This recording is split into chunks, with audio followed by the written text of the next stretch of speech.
What's up, guys? CEO of One here. This is Johnny. We're going down this wall here, and I'm going to show you how I like to clean stuff like this. We're going to be adding a soft wash type of, well, hold on, hold that. Okay, this white stuff here is called efflorescence. It can be removed, but you got to go through with like muric acid or I don't even know how you say it. It's dangerous. It's not worth the time, energy, effort, or money. There's not enough dollar value involved for me to remove it. I'll clean the rest of the wall, of course, and we did try to clean this one for this customer as far as the efflorescence, but that did not work because it's almost impossible to clean without the use of acid, and you get into all kinds of liabilities and issues, and I don't clean it. I'll clean the rest of it, though. Here's how we do it.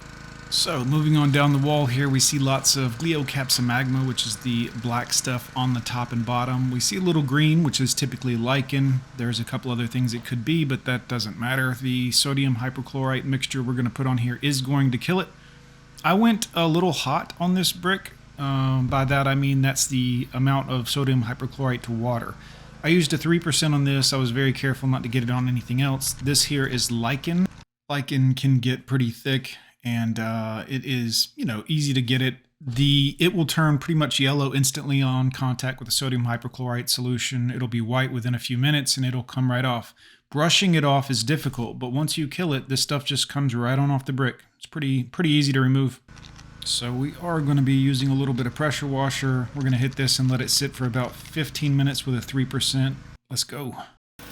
Alright, so I've got a mixture here. This is a 2-gallon sprayer. I've got this one just under 5% actually is what I think I went with on this brick, which is about what I do on a driveway, but we wanted to really kill this stuff and get it off the brick and clean it up nicely and easily. So roughly I did about a gallon of 10%, just under a gallon of 10% sodium hypochlorite, and the rest of it water in this 2-gallon container. So technically that makes 2 gallons. We cut the 10% in half and a little less, so about 4 3/4. And we're just going to spray that directly on the brick here. It's really that simple as applying this mixture to kill the organics. Most people think that you got to get out here and scrub a house and do all this other stuff to really thoroughly clean houses, but in reality, most of the stuff that gets the outside of a house dirty is a living organism. Typically. Now you'll have other things like bug pieces or wasp nests or other things that show up, but all this black and green and discoloration on the house typically is a living thing, and a little bit of sodium hypochlorite will remove it. This is actually how Corning recommends that you clean their shingles as well as other paint product. Most home companies and manufacturers of home things will tell you to clean it with a sodium hypochlorite mix. It's pretty standard. This has been going on for 100, 150 years in America. This is nothing new.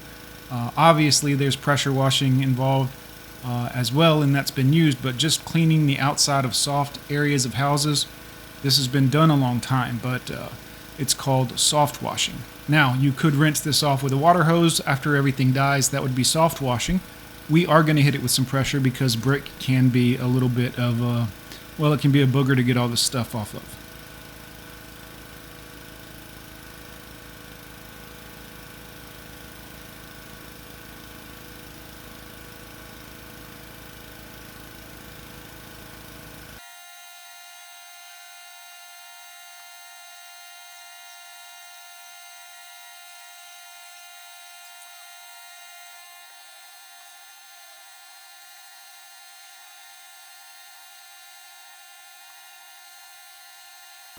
Now you can see this stuff is really starting to lighten up nicely. The color on it is changing. This is what we want to see here.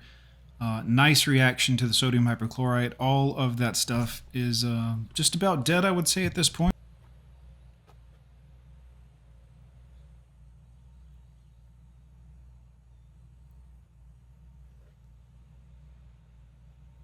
Alright guys, we're going to get the beast out here. This is my extra long, beautiful cord here and my extra big gun. You know I like a big gun. Pause, boys. Anyways, we're going to go ahead and hit this with a little bit of pressure, and that will knock the rest of this off the brick. All the living stuff is, as you can see, pretty green and dying out here. Got my buddy back here running the surface cleaner. We did, we'll tell you, we did the driveway, this big brick wall, and the sidewalk up there, and there's a little patch of driveway where those trucks are sitting you can't quite see. We did all that for $1,015. I think we were done in 4 hours. So that's just where my pricing's at. Now you can't see there's a big patio underneath over here, and there's a lot more driveway. It is a substantial amount of stuff, but I would say we were working together for about 4 hours this day. And like I said, we billed, $1,115 for this job. Used X amount of chemical. It wasn't too bad. Yeah, it's no big deal. But again, this is what we do. We get out here and we get that money. You've got to do it. Your customers want somebody that's going to put this level of attentiveness. Some of you might be like, well, I can't charge that much. Well, you may not be worth that much.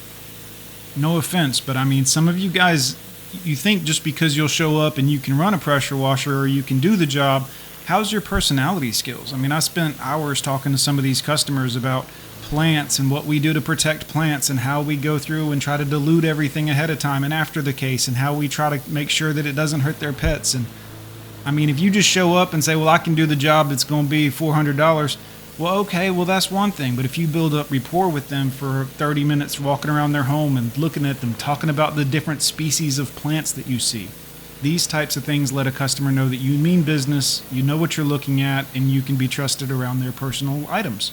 So when I hit them and say, okay, well, you have a lot of square footage, this is going to cost this much money to do all of this, this is how much chemical is going to cost me, and we can make this happen this day on the schedule. That's it.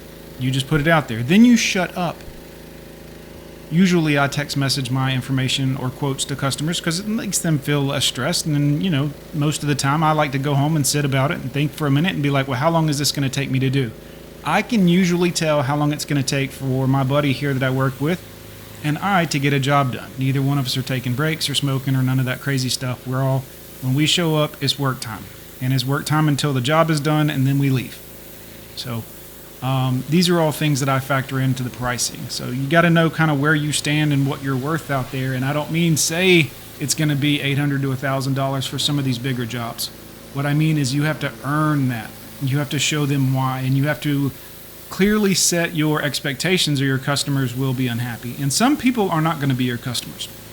If you're trying to sell to someone who's like you or who is middle class or that may not be your customer if your ticket price is higher. If you've got professional equipment and insurance and all this other stuff that's going on, well, your ticket price might be a little higher than some of the other people. But you do have to clarify that. You do have to set expectations, and it helps to build rapport, so that your customer will know why your ticket price is higher. Because while they could pay a high school guy to come out and wash the lawn, pressure wash the driveway for a certain amount or to cut the lawn for a certain amount of price, it's calling a professional, someone that's done it 100 times or more, in with the correct chemicals, the correct things to do, the correct steps. They realize that that's worth more than ending up with lines in your driveway because a high school guy did it with an electric pressure washer. No offense, high school guys. Let's continue.